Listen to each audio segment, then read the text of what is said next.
I know in the program it says talking about APA history, and I could talk a lot about that, but what I was signed up to talk about was the archive. So that's what my presentation is focused on. If you didn't know it, when you send your stuff into the bundle, the very first bundle we fill every month, so we don't, those of you who occasionally short stuff, they always get your, what they, the first bundle say, make sure they get everybody's item. That goes to the archivist. It goes into the archive and it gets saved. So I'll be talking about what that means. So, has anyone ever seen the archive or used it or accessed it? You have? Okay, so one person. So I have not in person. So a lot of this is coming from Lori. We were able to connect our schedules last couple weeks, but she sent me a bunch of pictures and information.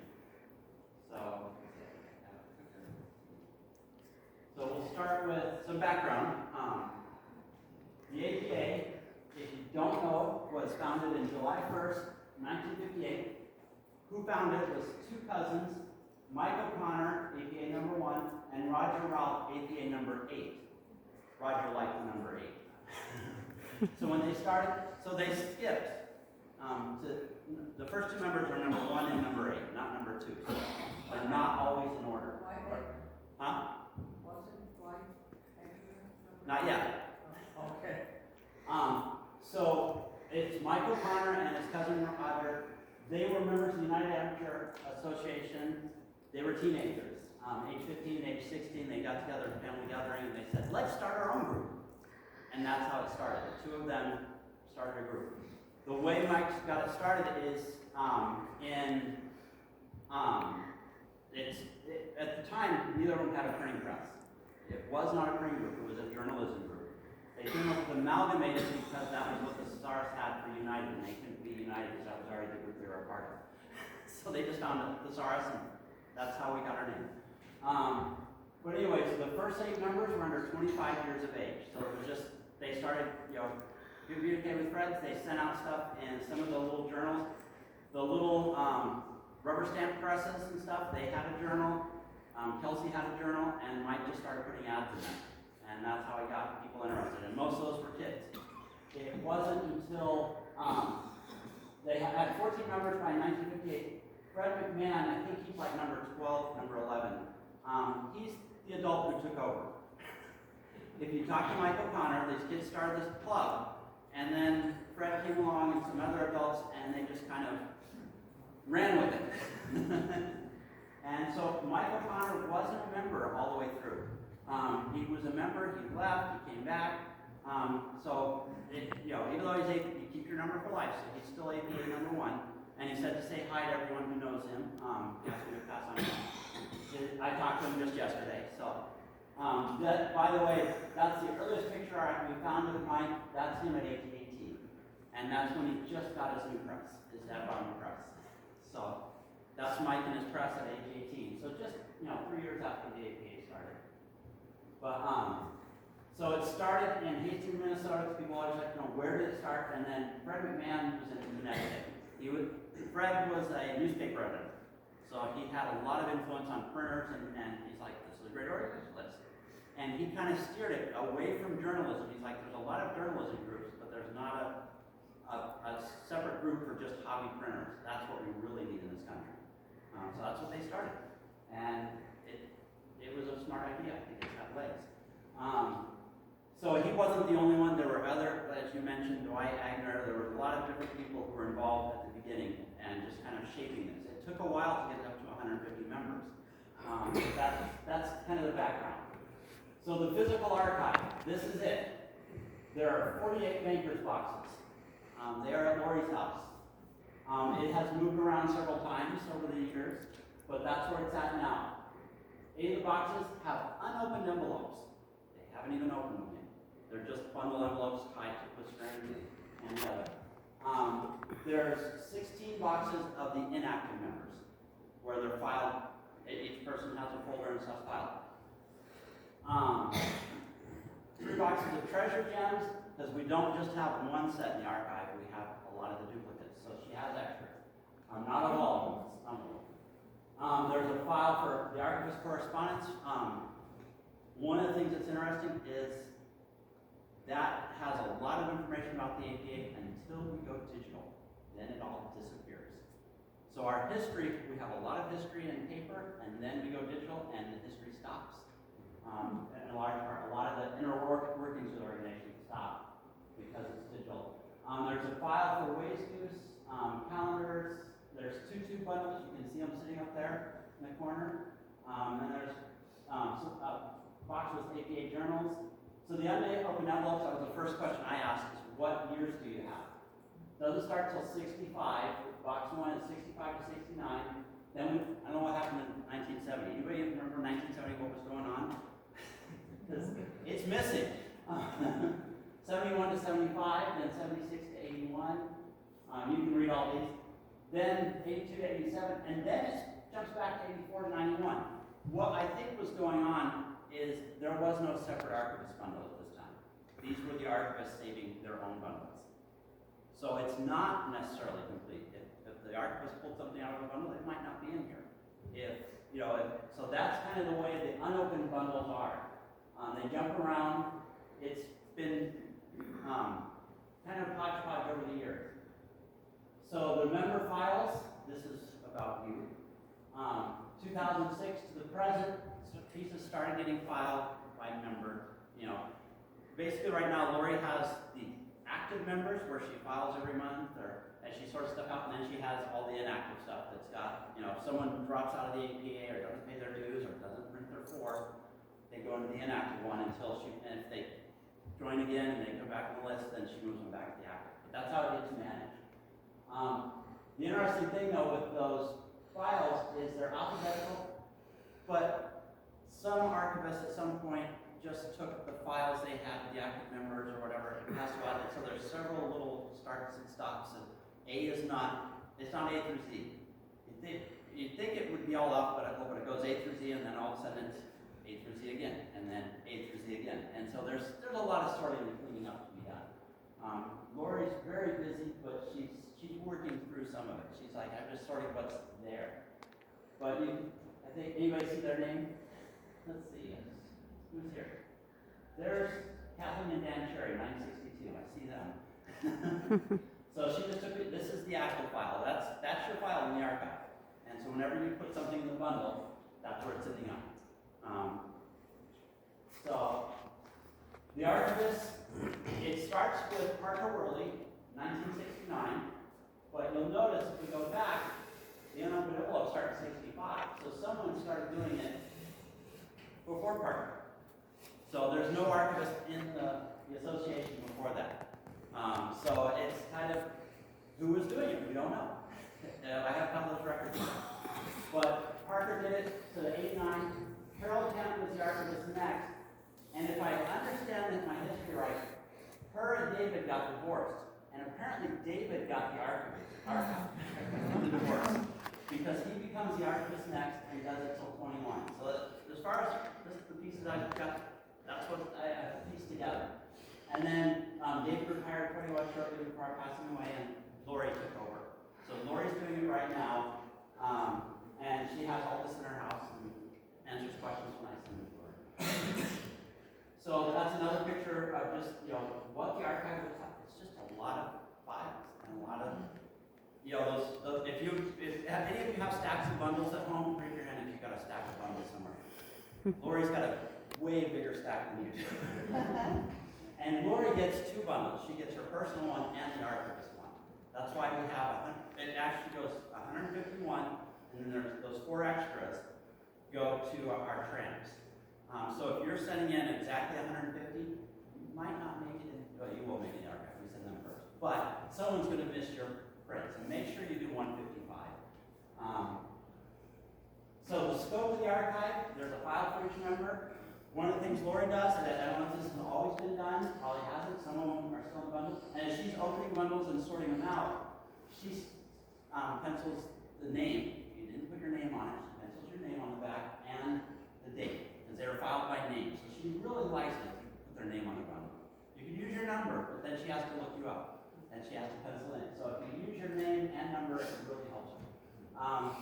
Some of the prolific members and members have their own box. That's Jim Dagg's box. That is Jim's box. He has an entire box just for him. And I know I still have a box in my house. They're still coming out in the bundle. We're still, so Jim's not been with us for a few years, but we're still sending out his stuff. And after I finish his mailer, I'm going to be sending the mailer a monthly thing from Jim until they run out. They're the two bundles. Lori says what she thinks has happened is that someone's consolidate them and instead of having a whole stack of tubes, they put them all in there. So at some point we need to open those and go through them and try and inventory them. But there's a good chance she doesn't have all the two bundles. So that's one of the things we want to make sure we can try to find. The calendars, 62 to 76, there's a box with calendars in it. After 76, they disassemble the calendars and put it at the edge, which is, so if you've got calendars after 76 that you're not using, or 84 onwards, I'm sorry. So apparently we're missing 76 to 84. We're not sure where those are. But so one of the things I'm doing is I'm gathering old calendars. I want to make sure we have an intact and a distributed version. So I'm trying to make sure, I'm looking for those. Treasure gems have been, they're bound, they're kept as a book. So one of the things I'm working with our on is I want to make sure in everybody's folder, there's a list of what treasure gems contributions they made. So we're trying to work on that. The Wayzgoose records, they're very spotty and complete, especially after 93. Lori didn't know when she took over the archive that Parker was getting people saving him the stuff from the Wayzgoose, or Wayzgooses, the foul gatherings, whatever. She wasn't sure, she wasn't aware that he was actively gathering that stuff, and nobody thought to send it to her, and so there's a lot of stuff missing. So if you've got like a pile at home of Wayzgoose stuff that you want to share, talk to me. We'd like to get in the archive. A little bit of things. Lori wanted to make sure name and number on your prints, if you can. Yeah, sometimes it's the artistic. That's part of what we do. But if you have your name and number on there, it really helps her. I'm trying as the mailer, when I spot stuff that comes in, I pencil it on the back if the name's not there. If I think of a lot of them, I miss. If you date items, that really helps because sometimes things get misfiled. They, when you're going through this historical stuff, we'll pull stuff and go, where is this from? And there's no clue. So anything you do like that helps the archivist and helps save and share missing items. I've talked about that. Comment and print. This is something I want to talk about. Before the internet, before we started communicating via email, when you go through the archive and the bundles and the old stuff, even the treasure gems, there is a lot of commentary back and forth between members. Not on the website, not on the discussion forum. Only about 75 members are actually even signed up for the internet forum. And of that, probably 30 or 40 participate. But there's still a lot of traffic on there. But in the old days, it was all in the bundles. And you can find a lot of information. So if you see a great print, make a piece and send it in the bundles comment. That'll save it for posterity. If you put it on the internet, it's digital, it's ephemeral, and it is gone before, we may someday print out more in the archive, but we've already lost one iteration of the internet discussion board. It's changed once. You can't go back and read messages before the current iteration, and that may change. Technology. Anybody got a little computer they can't get stuff off of? It happens. Paper's a lot easier. Print off and print well, and print for posterity. As you're printing, keep in mind that just like right now, I'm going back and looking at these prints of old printers from 70 years ago, and there's so much information, so much. I don't know these people, but how many of you have met everybody in the APA? Anybody met every single member of the APA? How many of you feel like you know a lot of people you haven't met because of their bundle pieces and correspondence? Yeah. I know a whole lot of members who have passed because I've been working in their, digging through their stuff, looking at what they printed. That's going to continue past us into posterity. So as you're printing, leave something behind so someone goes, who was that guy? because I'm having so much fun with this. I could have done a presentation about just some of the members I researched, but I'm saving that one. That's coming out. I want to do a little bit more research. Plus, I don't have my laptop, which has little pictures of that. But so the other thing I've been working on, and this is what kind of started the talk, is the virtual archives. Has anybody actually looked at it? I know a few people. I watched the tracker. I'm enjoying, as I'm going through this stuff, I'm finding so many treasures I wanted to share them. If you're looking at the archive, you have to go to Lori's house and physically look through this stuff. If you want to see some of the stuff right away, the virtual archive. It started with treasure gems. Everybody, new members and people who never participated, go, what is treasure gems? They see all the notices, they don't know what it is, so I put up, Bob, you'll appreciate that, the treasure gems archive so that you can go and look through old issues and see what people have been doing. Calendars, there's all kinds of stuff. I've been working out the newsletters because I'm trying to get all of those because there's so much information, so many interviews. If you go through the APA journal, this one was offline just for a few days because the American Psychologists Association gave Internet Archive a takedown notice and said we were copyright infringing. And so I just contacted 2 days ago the American Psychologists Association. Said, what the F?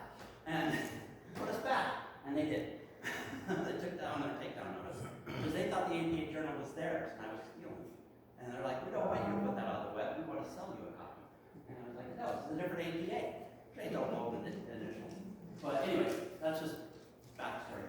But there's all kinds of stuff and I'm adding to it on a regular basis as stuff shows up. And so it's kind of growing, and I hope it keeps growing. One of my goals, it's not up here yet, but I've got it, I haven't released it, is I'm working on a bio page for each of our members that's passed. That's one of the things I'm trying to do. And some members, they join, they never hardly put anything, and then they disappear. If you've ever looked at the all-time member list, there's a lot of people listed just by initials. WA whatever, or, so trying to find some of these people, it's a little bit of a challenge. That's why I talk to Lori and stuff. But my goal is to try and just, who are the people that started APA? And I'm finding some really amazing characters. But I'm not going to tell you about them yet. So it's ever growing. This is Treasure Gems. You can see 1971. I'm still looking for a copy. I don't have it. 78. I don't have 79.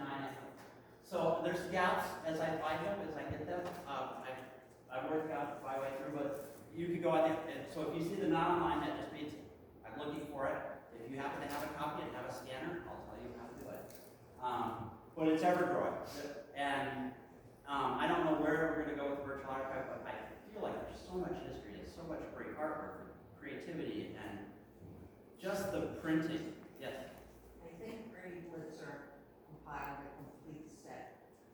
Yeah, there's a few members who do. And I'm coming to your house on the way home, so yeah, we'll talk. Yeah, so I'm not asking for it right now. I'm just letting you know that there's stuff out there, and especially some of you really long-time members, or some. If you're like me, I am not a long-time member. My collection has come from other previous members.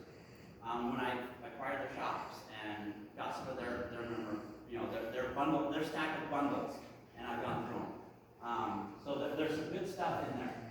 But I keep adding to it. And if you like opening the bundle, you'll enjoy looking through some of this stuff. It's really, you get to know these people as you go through it. Even if just these names you've heard. And I'm working on some of that. Where it's at is, it's not actually on our website. Because the website is WordPress and it's kind of clunky. It is in the Internet Archive. One of the advantages of that is it's OCR. So the text has been read by the computer. So if someone does a Google search, it will pop up. If they're looking for Granddad's name, it'll pop up. If someone comes across a print with just that name and number, and they put that in Google, it'll pop up if it's in here. So we are getting some feedback where people are finding this stuff and finding out about our history, and it's relevant to them. And so you don't know who at posterity. It's not just APA members who are going to might look at this. What started this for me a little bit is I was doing research and archival research around the country, and I just started mapping archives I want to visit for my own personal research projects. And one of the things I looked up was where's the Amalgamated Printers Association across the country? One of the universities in Florida, universities across the country that have members' collections of bundles. Where they passed away and their collection of bundles ended up in the university. So your stuff may be in the university archive. So it's not just the APA archive, it may be in 3 or 4 places across the country. So it is getting out there, and but on the Internet Archive, it makes it findable, it makes it searchable. We don't have to host it, it's a nice computer interface, and the Internet Archive is pretty stable right now. They've had some lawsuits and stuff, but they're getting very stable as far as what's out there, and it's a reliable place to put it. Plus, they're really good at handling big text documents. Our books are nothing. We are about 133 items so far in the Internet Archive. That's just APA. There's a bunch of stuff APA adjacent that's on there as well. Not all members were in the APA. A lot were in journalism groups. John Horn, if anyone's looked at his journals, I put up that he did a journal series for years in the 80s when he discovered hobby printing. And Lisa and I read them while driving to John's across Oklahoma, make the Oklahoma drive and Texas drive a lot more enjoyable. But we just read about loud to each other, and it was so fun to read about John not having enough type. And he was just lamenting that he didn't have enough type, and then you follow his journey as he remedies that in his journal. But he didn't just send it to the APA, he sent it to the journalism groups and stuff, but he sent me the entire series, so they're all on the website. But that's the kind of stuff you'll find in there. The journalism stuff, that was a big part of our history. It's before. The early days there was an argument, do we want to be more journalistic or jelly jam labels, as far as our printing. That was kind of the art printing, and there was like, which should we require? It's meandered back and forth through history as you look at what the emphasis was and what people got excited about. But we all influence each other in our printing. That's one of the things that you see looking at the APA. So what's next is for me to go up to Lori's and do a thorough inventory of what's there and kind of follow through with it. Just my goal is to make sure we get as much of this preserved. My background, I came into printing as a historian. I was doing archival research, I did living history at a local museum. One week into the theme's Frontier News, and I said, we should open that room with all the printing presses. I put on some civilian clothes, I was doing military impression at the time and talked about the history of our military corps. But I went in that print shop and started talking about newspaper history in our town. And learned to use the hand press. I learned on a hand press, not a Kelsey, I'm an apparition.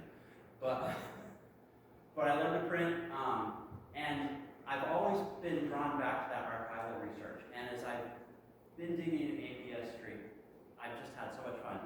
I'm going to tell you a little, I'm not going to share any pictures that I have them on my computer, but I'll tell you about one member I find really fascinating right now. He's born in 1890s. So, if you're 1950, 1890s, that's only 60 years old. So, people go, wow, 19th century.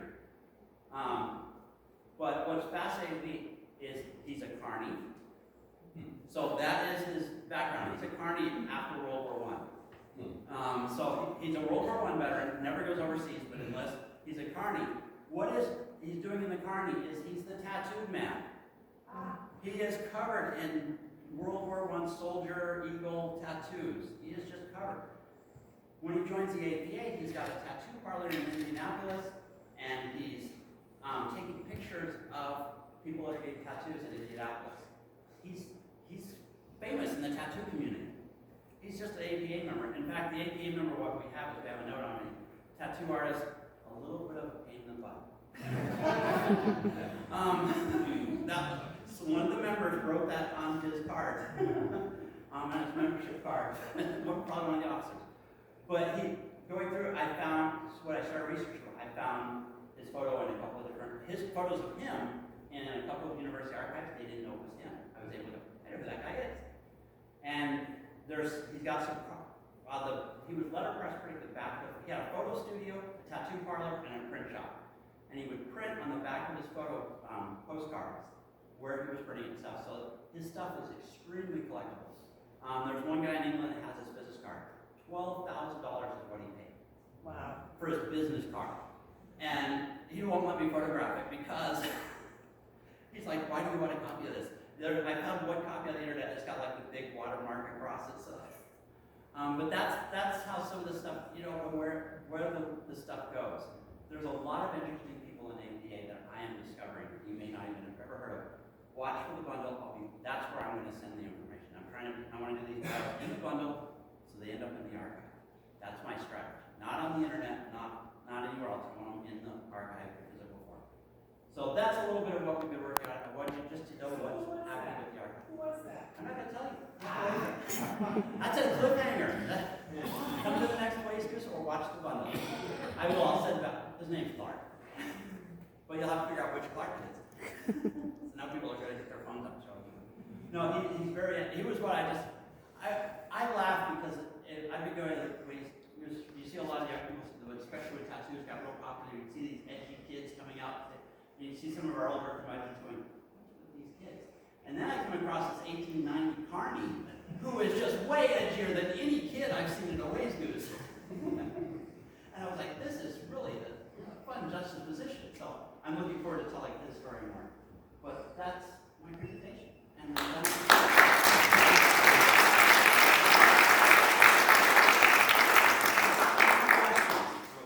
yes.